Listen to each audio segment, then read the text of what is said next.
¿Te parece, Alejandro, arrancamos? Sí, como vos digas. Buenísimo. Bueno, buen día a todos. Bienvenidos al espacio del Ateneo Central del Hospital de Niños. Los saludamos a todos los que están del otro lado. Coronel Suárez siempre está ahí. Siempre los saludamos. Muy bienvenidas a todas y todos por estar ahí. Hoy nos va a hacer la presentación del Ateneo el servicio de respiratorio del hospital. El centro respiratorio, bueno, tiene un gran despliegue de actividades, la asistencial, la internación, los consultorios, investigación. La verdad es que es muy completo todo lo que brindan y nos van trayendo distintas actividades que hacen. Así que yo lo voy a dejar al doctor Alejandro Tepper, que nos va a hacer la presentación de las disertantes y del Ateneo de hoy. Los invito a todos a quedarse con el micrófono apagado, así no tenemos interferencias de audio. Todas las preguntas a través del chat, por supuesto, las van a ir después contestando. Así que bueno, bienvenidos y los escuchamos. Gracias, Natalia, por tu presentación. Y bueno, es un poco el espíritu de esta unidad, tratar de innovar tanto en aspectos diagnósticos como terapéuticos de esta subespecialidad. Recuerdo que hace no pocos años, el hospital tenía un déficit, un grave déficit. Era casi imposible estudiar a los pacientes con cuadros de apnea. Los chicos debían derivarse a otros centros. El hospital obviamente abonaba por estos estudios y siempre era un incordio acceder a esta información. Hace ya unos años el centro respiratorio incorpora a la doctora Carolina Wirtzman, especialista en patología del sueño, y luego la doctora Natalia Escobar como becaria. Y verdaderamente se produce una revolución innovadora en hoy prácticamente poder hacer todos los estudios relacionados con todo lo que respecta a la patología del sueño. Y otro aspecto también importante para nuestro medio, que es el monitoreo de la ventilación no invasiva en domicilio, ¿no? Ustedes saben que muchos pacientes, merced a las nuevas terapéuticas, aumentan la sobrevida de estos niños, pero requieren para su sostén de vida, el soporte ventilatorio a través de distintos equipos.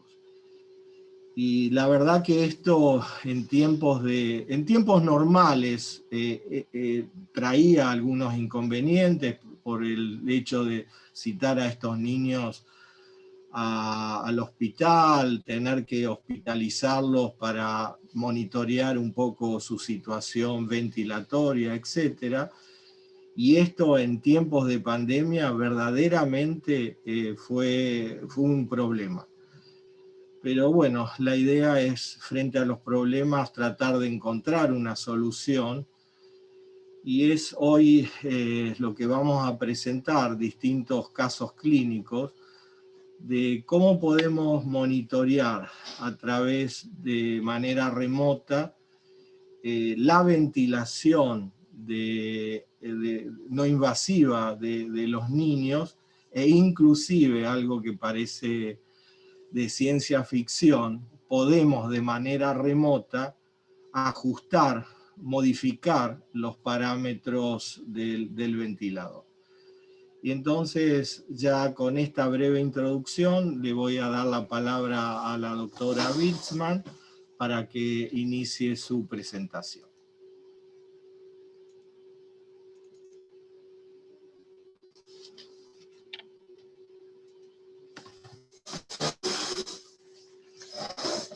Bueno, hola a todos. Muchas gracias al equipo de la Unidad 3 por haberme confiado este Ateneo. Y nos pareció interesante e importante poder acercarles, como dijo el doctor Pepper, los nuevos avances tecnológicos y cómo se adaptan estos al seguimiento de los pacientes, sobre todo los pacientes que tienen patología crónica y compleja como los que nosotros seguimos. Hoy en día la tecnología va cambiando de minuto a minuto. Lo que vemos hoy, lo que habíamos leído ayer, ya hoy es viejo y es muy difícil seguir el ritmo de progreso permanente que hay. Todos los estudios, lo que les voy a mostrar, son programas que se iniciaron no ahora, sino que ya llevan varios años que se van desarrollando. Cuando nosotros empezamos acá a ordenar un poco el seguimiento de los pacientes con ventilación, hace más o menos 3 años, 3, 4 años, y armar un programa de seguimiento sistemático de estos pacientes, empezamos a incorporar esta tecnología medio tímidamente al principio, y la realidad es que la pandemia marcó un antes y un después, porque con la pandemia dificultó mucho el seguimiento de los pacientes, tal cual como dijo el doctor, y nos obligó a modificar nuestros patrones de seguimiento y ayornarnos y con cierta plasticidad mental adaptarnos a las nuevas tecnologías y empezar a usarlas. Así que el objetivo de este Ateneo un poco es mostrar cuáles son estos nuevos programas de seguimiento, mostrar la tecnología aplicada en pacientes a través de una serie de casos clínicos y discutir un poco la actualidad y el futuro de lo que está pasando en nuestro hospital. Como les dije, la telemedicina la estamos utilizando en programas de ventilación. El programa de ventilación incluye pacientes ventilados con ventilación no invasiva e incorporamos en los últimos años también pacientes con ventilación invasiva, es decir, a través de traqueostomía. Son pacientes complejos, más o menos tenemos en seguimiento domiciliario cerca entre 50 y 54 pacientes, si ponemos los que se fueron incorporando estos últimos meses. Y a raíz de la pandemia, como les dije, ya era difícil el seguimiento de estos pacientes, pero a través de la pandemia se dificultó más, es decir, se exacerbaron más estas dificultades que teníamos, que básicamente son problemas de adherencia. Los pacientes que están ventilados, sobre todo con ventilación no invasiva, generalmente dejan de utilizan muy bien el equipo los primeros meses, después los empiezan a dejar de utilizar. El tiempo de uso, normalmente uno les dice que si tienen que usarlo durante la noche, cada vez van disminuyendo la cantidad de horas de uso. Puede haber fugas a través de las interfaces que utilizamos, y lo otro que nos presentaba mucho es que los pacientes no siempre son de Capital Federal ni de cerca del hospital, sino que tienen muchas dificultades en el traslado, con lo cual era muy frecuente la cancelación de los controles o la ausencia en los controles. Entonces nos quedábamos sin saber qué es lo que pasaba en estos pacientes tan complejos que estaban utilizando equipos de ventilación y muchas veces no para mejorar su calidad de vida, sino para poder mantener su vida, ¿no es cierto? ¿Con qué herramientas contábamos hasta hace un tiempito atrás? Con el relato de los pacientes y de los padres. Nosotros les preguntamos, ¿están usando el equipo? Y dicen, sí, usamos el equipo, así que teníamos que confiar en su respuesta. Esto pasa lo mismo como con los PAF en el asma o en otras, donde uno no puede ver el blister, no puede ver el contador de dosis, entonces había que confiar en lo que decían. Algunos equipos empezaron después a tener tarjetas de memoria con información, y ahora contamos con estos software, que es lo que vamos a hablar un poco hoy, son los software de monitoreo y de gestión de datos.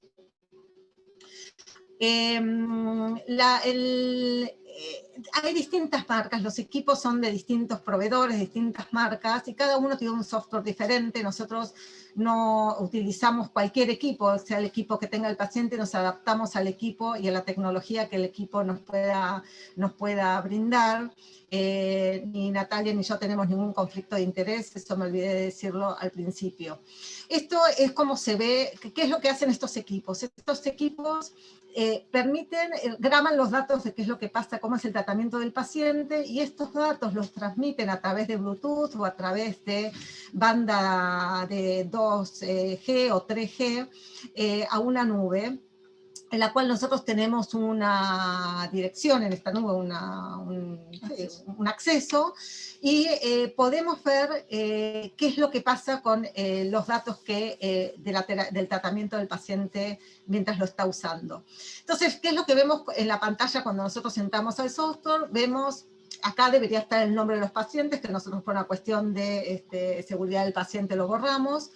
Y acá vemos, nos da un pantallazo si está cumpliendo o no está cumpliendo el tratamiento, cuántos días lleva de ventilación o utilización del equipo, qué porcentaje lo usó, de utilización lo tuvo en los últimos 30 días.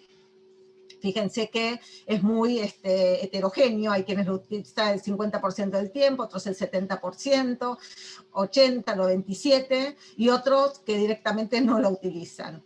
Y después vemos, tienen estas cuestiones que son muy visuales, donde nosotros rápidamente podemos ver con estos cuadraditos de colores y podemos saber qué es lo que está pasando. El cuadradito completamente verde es que el paciente tuvo una adherencia adecuada en cuanto a horas. Esto, para la adherencia adecuada para el equipo, son más de 4 horas de ventilación, que no tuvo fugas y que no tuvo índices de apneas residuales. Cuando nosotros vemos que tiene una rayita amarilla abajo, significa que el paciente tiene algún problema en la interfase y está fugando. Cuando está en rojo, que no lo usó menos de 4 horas. Cuando está rojo el entorno, pero adentro blanco, significa que el paciente aprendió el equipo, pero lo apagó enseguida, es decir, que no lo utilizó. Y cuando tiene una rayita arriba, significa que tenía también fugas el equipo. Y cuando aparece la M así, significa que directamente el equipo nunca se prendió y nunca transmitió. Entonces, rápidamente nos permite ver en pantallazo general qué es lo que está pasando con nuestros pacientes. Si nosotros lo ampliamos esto en 30 días, vemos qué es lo que, y tomamos un paciente en particular, nos permite ver también gráficamente qué es lo que pasa con el paciente. Acá lo prendió pero no lo usó, acá lo usó, acá lo prendió pero no lo usó, acá lo prendió, lo usó menos de 4 horas, acá cuando ven estas rayitas significa que se lo sacó varias veces. Y está dividido acá por días, y entonces podemos más o menos visualmente también tener idea cuál es la adherencia y cuál es la efectividad del tratamiento de estos pacientes. Pero además, lo que nosotros podemos ver, si nosotros no nos acordamos qué presiones tenía seteadas el equipo, nos permite, nos muestra cuáles son las presiones que utiliza para que nosotros nos acordemos, y además tiene esto que ustedes ven acá, que dice modificar ajustes de dispositivo. Esto lo tienen algunos equipos, no todos, lo tienen los equipos sobre todo de CPAP y algunos equipos de ventilación, no los equipos más complejos, no los equipos de soporte vital. En los equipos de soporte vital, los equipos más complejos, no se permite hacer modificaciones a distancia. Esto tiene que ver con que asegurarse realmente la visualización de lo que pasa con el paciente. Entonces, estamos restringidos un poco los pacientes, sobre todo que tienen apneas obstructivas o que no necesitan frecuencia de soporte. Pero como sean los pacientes que nosotros podemos ajustar el dispositivo, nos permite, como ustedes ven en esta pantalla, definir el modo que lo queremos ventilar, las presiones que le queremos poner, los distintos parámetros que queremos elegir, y le podemos enviar la información al equipo, el equipo lo recibe, resetea los parámetros, y entonces podemos modificar, como comentaba el doctor Pepper, desde distancia, los parámetros de acuerdo a lo que nosotros queremos modificar en el paciente. Para que lo veamos y lo entendamos un poquito mejor, vamos a aplicar esto que les conté como para que entiendan digamos, la cuestión un poco teórica. Lo vamos a tratar de aplicar a casos clínicos. El primer paciente es un paciente de 15 años, que es una nena que tiene una escoliosis idiopática severa. Aquí tiene la espirometría. Y a principios del 2020 se decidió, por la baja capacidad vital que tenía y porque estaba hipercápnica, iniciar ventilación. Pero estábamos en plena pandemia y la paciente... Perdón, no me río. Pasado, Pela, el nene, digamos. Hola, ¿Sigo? Sí. Como estamos en plena pandemia, la familia pidió que no se quería internar a la nena, entonces elegimos un equipo que pudiera tener modo ST de ventilación y que pudiéramos hacer una titulación domiciliaria. Recuerden que hasta el momento las titulaciones siempre se hacían con el paciente internado, observando un poco qué es lo que pasaba. Este es un paciente que, si bien tiene una incapacidad restrictiva importante, ventilatoria importante, era una paciente que estaba estable y no estaba con niveles de hipercapnia que nos implicaron, tuviéramos que internar a la paciente. Así que la nena se empezó a utilizar en la casa el equipo. Este equipo nos permitía ir aumentando presiones paulatinamente hasta que logramos setear los valores que nosotros queríamos y pudimos ir monitoreando día a día qué es lo que pasaba. Fíjense que llegamos hasta presiones 14,6 con 10 de frecuencia de backup y vemos que la nena lo usó el 100% de los días en el último mes, esto es actual, esto de los últimos 30 días lo usó el 100%, el promedio de horas fue de 7 horas 45, acá gráficamente podemos ver cómo la curva de utilización del equipo. El otro parámetro que a nosotros nos interesaba ver era cuánto era el volumen corriente que la paciente manejaba, así que el equipo nos permite también, nos transmite los datos y sabemos entonces que manejaba 203 mililitros, y acá vemos también en la curva cómo el volumen corriente se mantiene constante durante todo el mes que nosotros estuvimos mirando. Otro paciente es un paciente de 10 años con una enfermedad de fibrosis quística que venía de Santa Fe, venía con una reagudización respiratoria con hipoxemia. El chico se estabilizó de su reagudización respiratoria y el neumonólogo a cargo decidió que por los parámetros respiratorios o ventilatorios del paciente requería utilizar ventilación en la casa. Así que lo que se hizo, se colocó un equipo de ventilación y se tituló acá en el hospital mientras estuvo internado. Una vez que estuvo en condiciones de externarse, se fue a su casa y, claro, como vivía en Santa Fe, lo monitoreamos a través del monitoreo, el módulo de monitoreo a distancia, y nos permite ver que el paciente lo usa todos los días, que el uso diario es de 10 horas. Acá podemos ver de vuelta las curvas con el uso diario, como hay días que por él usa menos y días que lo uso más, pero el promedio general es de 10 horas, eso es una muy buena cantidad de horas.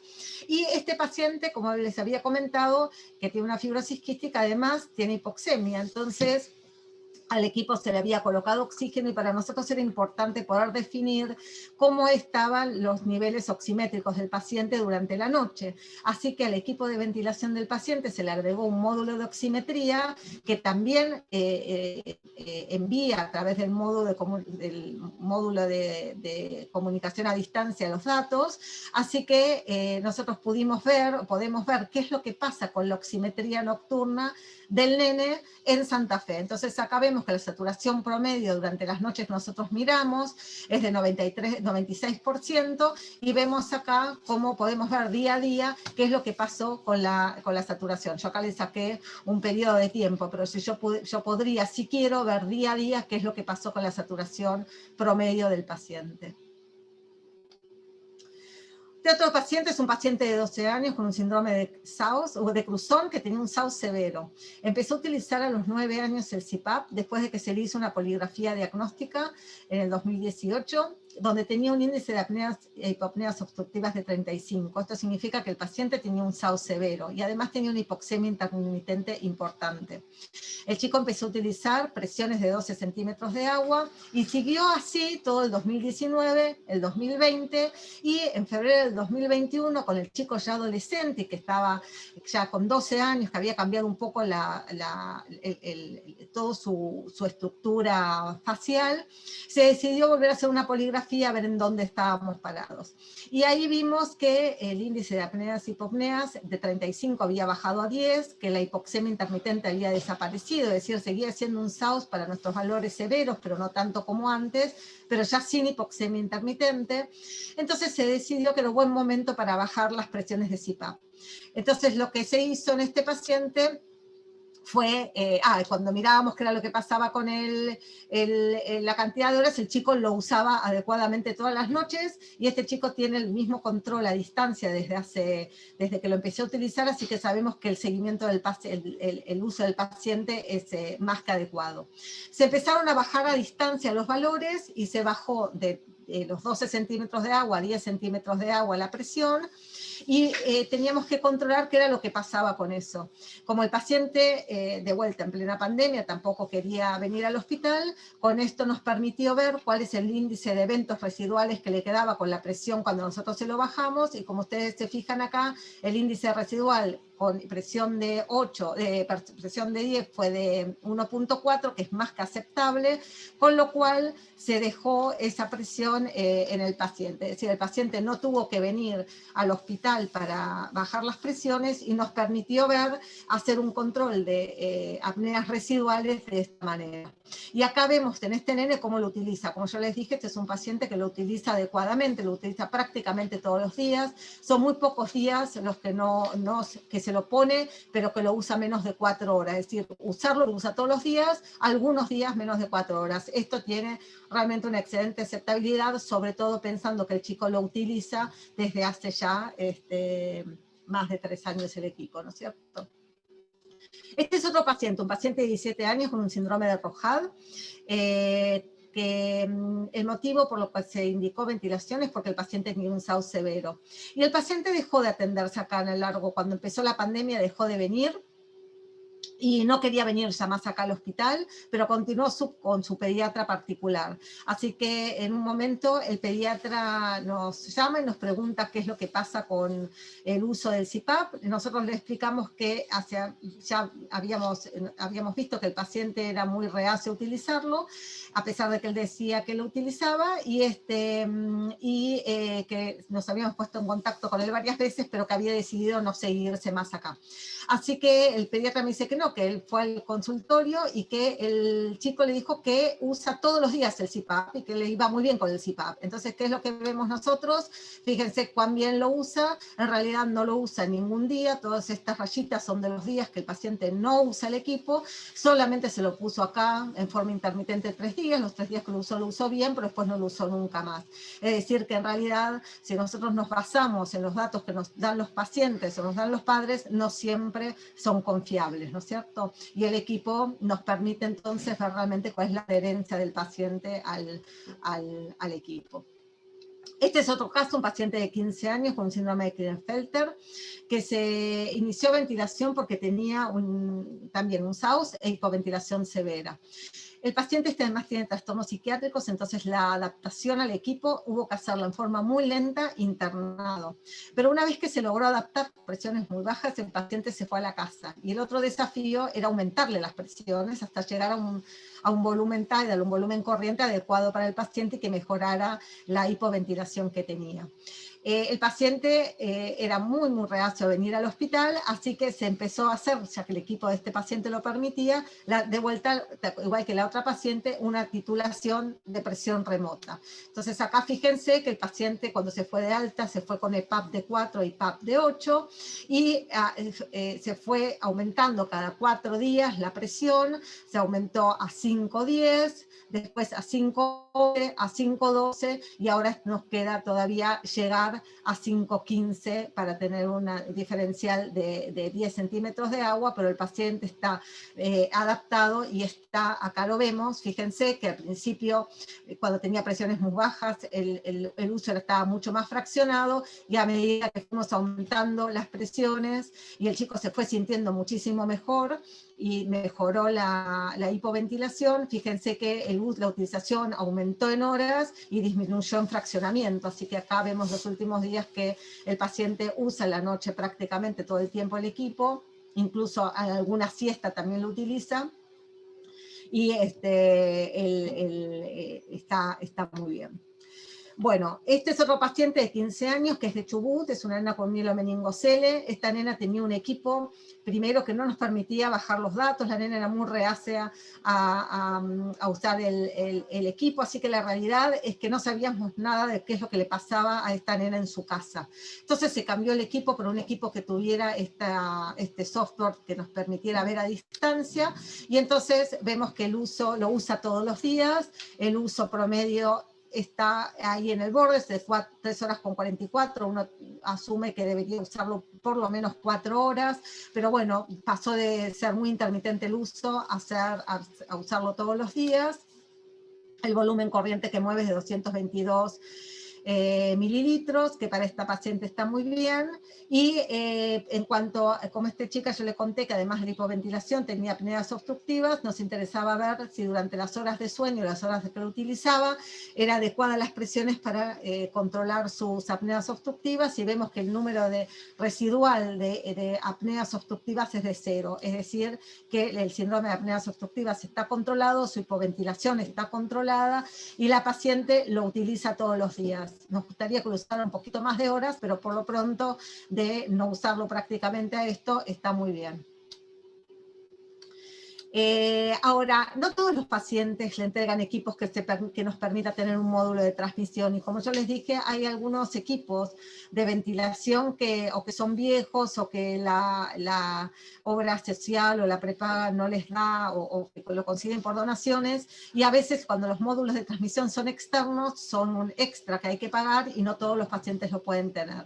Entonces, ¿qué es lo que pasaba con estos pacientes en los que nosotros teníamos que leer la tarjeta de los equipos? Lo que hicimos es hacer un instructivo, les enseñamos a aquellos padres que tenían una computadora y que sabían usar el mail, que tenían un mail, nos mandan a través del mail los datos, les enseñamos a bajar los datos de las tarjetas y mandarnos a través de un WeTransfer los datos por mail. Entonces nosotros recibimos los datos, los bajamos, y acá les voy a contar un par de casos clínicos para que entiendan lo que les estoy contando. Esta es una paciente de 3 años con una miopatía centronuclear que se utilizaba ventilación por hipoventilación severa, que vive cerca de Zárate. Y era muy dificultoso venir, así que nos empezó a mandar los datos por la computadora, y entonces acá nos permite ver, bajamos los datos, fíjense que es un software diferente al anterior, pero acá vemos que la paciente lo utiliza todos los días, ¿sí? Y cuando nosotros cliqueamos un día en particular a ver cuántas horas lo utiliza, vemos que la cantidad de horas que lo utiliza son 10 horas, que el índice de apneas que tiene residual es 2,3, que está muy bien para la nena, y lo otro que nos interesaba ver era el volumen corriente que movía, que es de 80 mililitros, que para esta nena, para el peso de esta nena, también está muy bien, es una nena chiquitita. Este es un paciente de 16 años con distrofia muscular de Duchenne, que se ventiló por la hipoventilación. Es un paciente que está una enfermedad muy evolucionada, muy desnutrido, que está con trastornos deglutorios y que se niega rotundamente a venir al hospital e incluso a controlarse. O sea que durante la pandemia no logramos que la madre nos traiga al paciente. Sí que nos mande fotos a ver más o menos cómo está, y que nos mande los datos del equipo de ventilación. Este chico se tenía que ventilar durante la noche, inicialmente se le indicó ventilarse durante la noche, pero el chico le da mucho miedo dormir con el equipo puesto, tiene miedo a morirse con el equipo, entonces lo utilizaba muy poquitas horas, y lo utilizaba sobre todo, estas son las horas del día, fíjense que lo utilizaba más durante el día, y durante la noche lo utilizaba muy entrecortado y prácticamente no lo utilizaba. La gente de salud mental trabajó con el chico, nosotros trabajamos a distancia a través de Zoom, y con la familia, y logramos ir incrementando y disminuyendo los temores del chico, y en la última envío de datos, como ustedes ven, el chico incrementó el uso, lo utiliza realmente muchas más horas, y el chico desde lo ventilatorio, no desde lo nutricional, está muchísimo mejor. Este es otro caso de otra paciente de 14 años que tiene un tumor de tronco y que tiene apneas centrales. Tiene un síndrome de apneas centrales compleja. La nena realmente se olvida de respirar. Si no tiene ventilación con soporte vital por traqueostomía, la nena deja de respirar, ¿no es cierto? La nena vive en Buenos Aires y nos permite, el equipo que tiene este paciente, nos permite además poder monitorear un poco cuáles son las curvas que presenta la nena y si hay asincronías o no, que este es otro tema, otro capítulo muy interesante, otro tema totalmente diferente, pero que los ventiladores nos dan curvas y nos permite mirar si la paciente está respirando adecuadamente o no. Fíjense que en naranja están las respiraciones iniciadas por el ventilador y en verdecito las iniciadas por el paciente. Este es un equipo de última tecnología, de los más nuevos que hay. Y entonces nos permite ver, fíjense que casi todas las respiraciones están gatilladas por el equipo y son muy pocas las respiraciones iniciadas por el paciente, o sea que la nena realmente necesita la ventilación y nos permite asegurarnos que respira y que tiene una asistencia ventilatoria adecuada. Bueno, estos son un poco los casos clínicos y en cuanto a qué es lo que pasa hoy en el hospital, bueno, tenemos este programa de seguimientos de pacientes ventilados que cada vez se van incorporando más pacientes. Hoy en realidad ahí dice 48 pacientes, pero si contamos los que se están incorporando esta semana ya estamos cerca de los 52 pacientes que tenemos en seguimiento ambulatorio. Nuestro programa de seguimiento no es solamente de la unidad 3, sino que tenemos incorporados kinesiólogos que colaboran con nosotros. Y los recursos tecnológicos con los que contamos para controlar estos pacientes son los monitoreos de ventilación bajo poligrafía y polisomnografía. Estos monitoreos se hacen acá en el hospital, pero incluso en algún momento en pacientes que se había que controlarlos, que eran pacientes muy puntuales que no pudieron venir al hospital, incluso se puede hacer el monitoreo domiciliario. Los software de monitoreo y gestión, que es lo que les mostré, y todos los programas de lectura de datos de tarjeta. ¿Cuál es el futuro en el hospital? O sea, esto es lo que tenemos hoy en día, toda la tecnología con la que tenemos. Con más contamos es con tecnología, con lo que menos contamos es con recurso humano. Necesitamos incorporar planta permanente en el hospital y poder incorporar el equipo de trabajo de este programa, otras disciplinas que hacen al seguimiento interdisciplinario del paciente crónico. Y sobre todo incorporar personal técnico, porque nos están faltando técnicos para poder hacer estudios de mayor complejidad en estos pacientes. Y de hecho poder generar otros programas que sean de control domiciliario, como lo estamos haciendo, y de estudios más complejos que se puedan hacer en domicilio y que el paciente no necesite ni sature el sistema de salud, de atención de salud en el hospital. Así que con este pantallazo, no sé lo que ocurrirá, como dice Yuval Harari, que es un filósofo de la actualidad a quien admiro mucho, qué es lo que ocurrirá mañana, nadie lo sabe. Bueno, muchísimas gracias.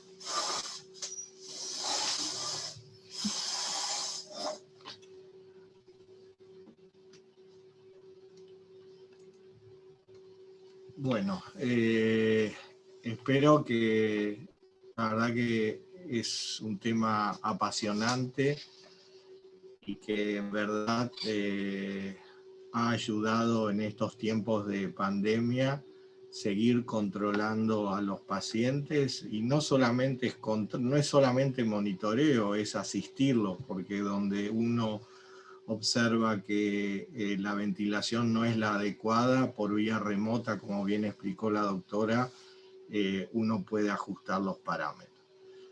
Así que, bueno, quisiera saber si hay preguntas, dudas.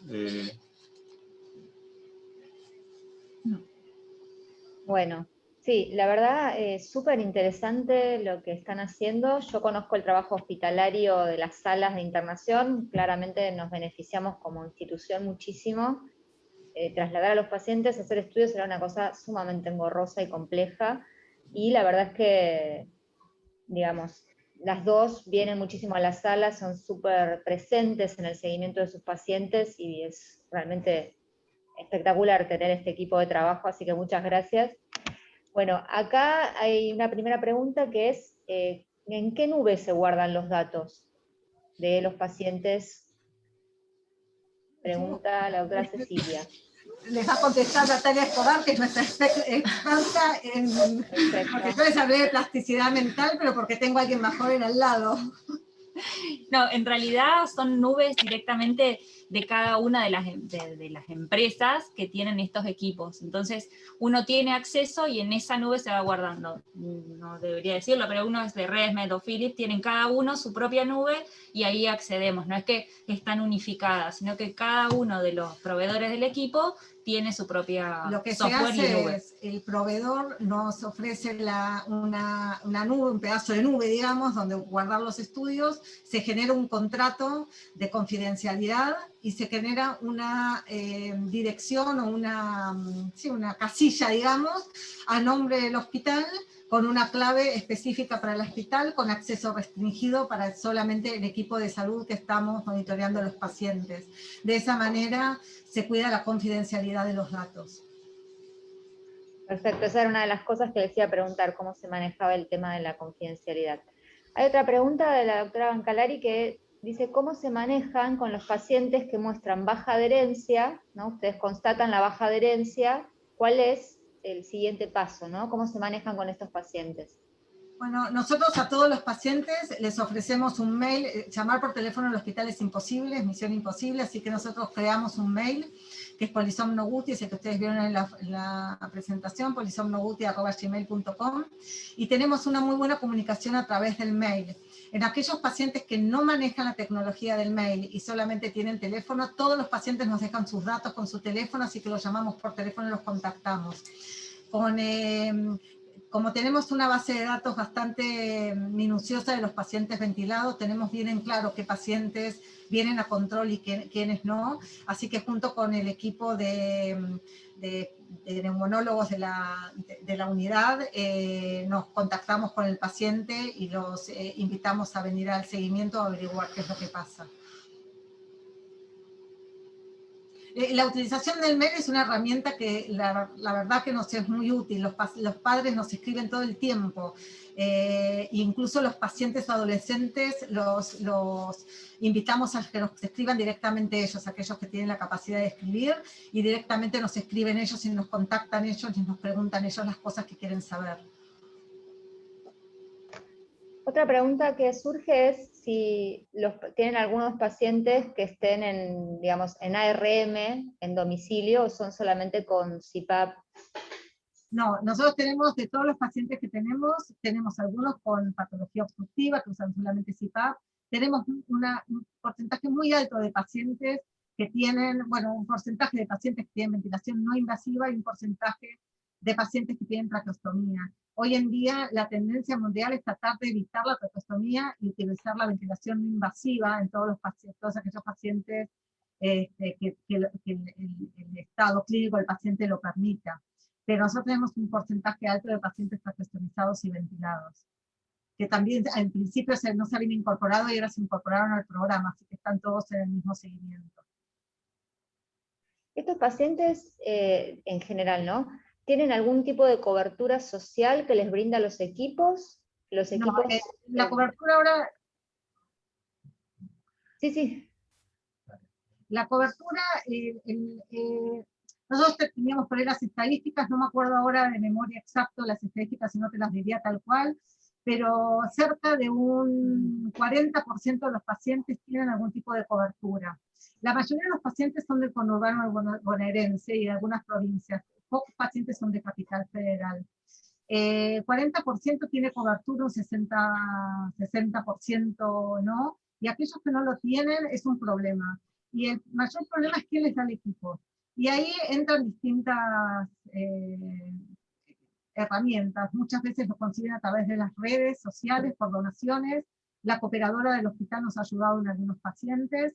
Y en otros se hace una compra o un alquiler a través del hospital. El problema es que la compra o alquiler del hospital es para los pacientes de Cava, digamos, y de los de Gran Buenos Aires u otras provincias hay que hacerlo a través de otros organismos o ministerios. Hay pacientes que han estado más de un año esperando el equipo de ventilación. Y usted, o sea, ustedes manejan la parte de los equipos de ventilación. ¿Tienen en el hospital, digo, algún equipo de seguimiento armado con otros especialistas? O sea, ¿son los que siguen al paciente por algún otro motivo? ¿O trabajan también con los equipos de, por ejemplo, del chico que tiene una cobertura social? ¿Lo manejan igual ustedes, el equipo? Nosotros hacemos el monitoreo a ver, nosotros desde el laboratorio de Lleno hacemos el monitoreo de la ventilación, es decir, nos fijamos que los parámetros estén adecuados, que el paciente tenga que no tenga lo que se llaman las sincronías, que no compita el equipo con la ventilación para generar un mejor confort y optimizar la ventilación del paciente. El seguimiento neumonológico del paciente lo hace el equipo de neumonología, ¿sí? Tienen distintos médicos asignados. Muchos nos compartimos sobre todo con el doctor Galici, que es parte de este programa de ventilación, pero los otros médicos del equipo también tienen pacientes ventilados y los siguen ellos. Y nosotros los asistimos desde el control de la ventilación para asegurarnos una buena ventilación del paciente, una adecuada ventilación. Después, cuando el paciente se va a la casa y hace los controles ambulatorios, los hace con nosotros y los hace con el neumonólogo a cargo del paciente. Y después con los otros equipos que trabajan, digamos, aquellos pacientes que tienen trastornos genéticos, nosotros trabajamos muy cerca con genética, con endocrinología, con kinesiología, con neurología, con los pacientes neuromusculares. Y cuando el paciente tiene médicos fuera del hospital, se les invita a los médicos tratantes a que tengan nuestro mail y se comunica con nosotros para cualquier duda o cualquier cuestión por el manejo del equipo. Es un trabajo bien interdisciplinario, estos pacientes son muy complicados, no puedes tener una visión única del paciente, sino que tenés que compartirla todo el tiempo con los otros integrantes del equipo médico, y para nosotros es muy, muy valiosa el apoyo y la información que nos dan, sobre todo el resto del equipo de la unidad 3, ¿no? Se preguntan ahí si están becadas, cobran guardias acostadas, Sí, yo tengo eso es una de las cosas que yo decía en cuanto al futuro del hospital. Creo que es importante tener médicos formados en este caso, o que se han formado, que es un esfuerzo enorme formar en esto, porque son estudios complejos y difíciles de interpretar, y pacientes muy difíciles de manejar. Y la realidad es que, bueno, hoy en día yo tengo una beca, un cargo, una guardia aplanada, como se llame, y Natalia está con una beca en este momento del gobierno de la ciudad, a esperas de ver qué es lo que pasa este año, a ver si logramos algún subsidio o no, si no, es una complicación.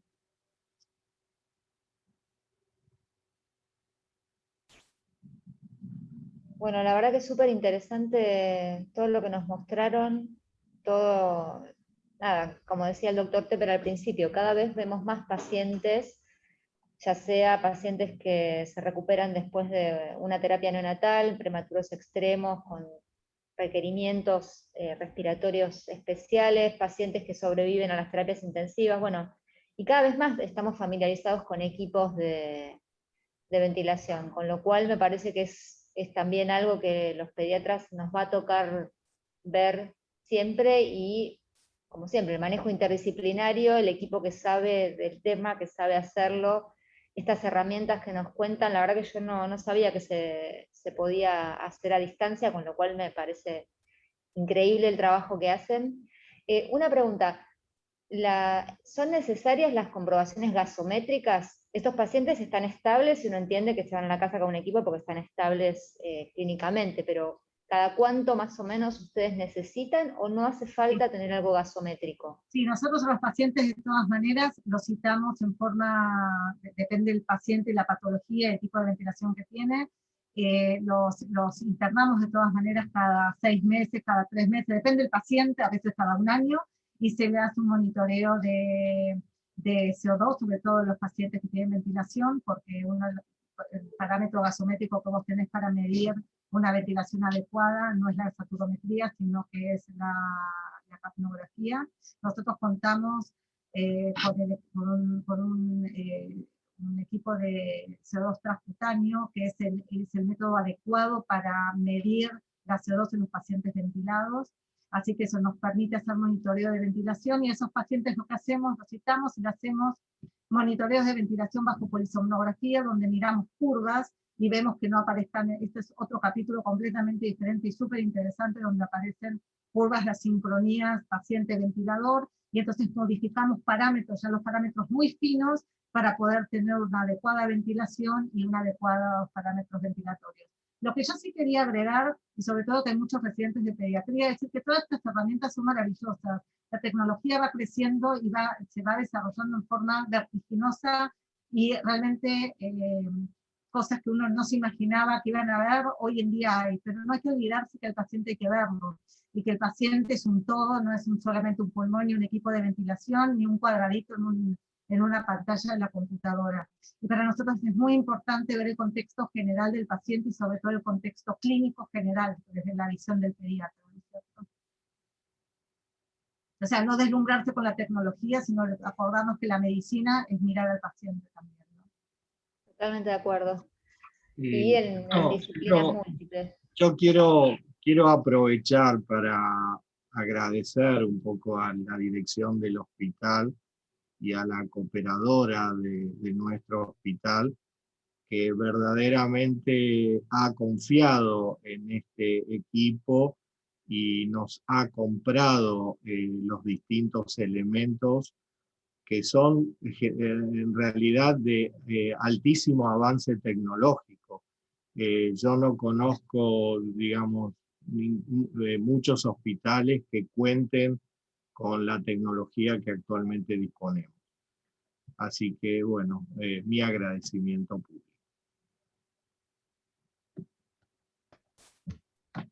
Bueno, hay muchos comentarios en el chat de felicitaciones, por supuesto.